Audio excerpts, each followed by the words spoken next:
রেস্টুরেন্টের যে চিকেন মশলা ফ্রাইটা আমরা খেয়ে থাকি সেটাই আমি আজকে বানাচ্ছি। কিভাবে বানাচ্ছি সেটা ভিডিওর মধ্যেই পেয়ে যাবে। চলো বানানো যাক। প্রথমেই আমি বেশ কিছুটা সর্ষের তেল নিয়ে নিলাম। ফোড়নে দিলাম গোটা জিরে, তেজপাতা আর 1 টুকরো দারচিনি।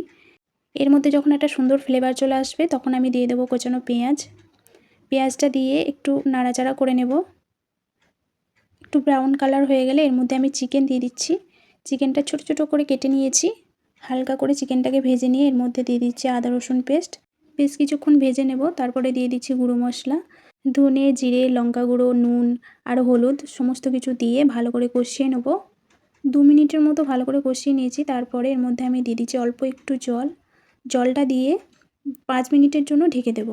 চিকেনটা যেহেতু ছোট ছোট করে পিস করা আছে 5 মিনিট ঢেকে দিলেই কিন্তু খুব ভালোভাবে সিদ্ধ হয়ে যাবে। 5 মিনিট পর ফিরে এলাম। চিকেনটা অলমোস্ট রেডি। এর মধ্যে আমি দিয়ে দিচ্ছি পেঁয়াজ বেরেস্তা। এই বেরেস্তাটা দিয়েই আমি রান্নাটা কমপ্লিট করব। আর এটা তো দিতেই হবে, এটা মাস্ট। এটাই হচ্ছে এই রান্নার স্পেশালিটি। চিকেন নিশ্চয়ই অনেকভাবেই খাওয়া হয়েছে, একবার এইভাবে খেয়ে দেখো, দারুণ লাগবে খেতে। তাহলে আজকের মতো চলে যাচ্ছি, দেখা হচ্ছে নেক্সট ভিডিওতে। টাটা। একে বাংলার আশা, একে বাংলার আশা।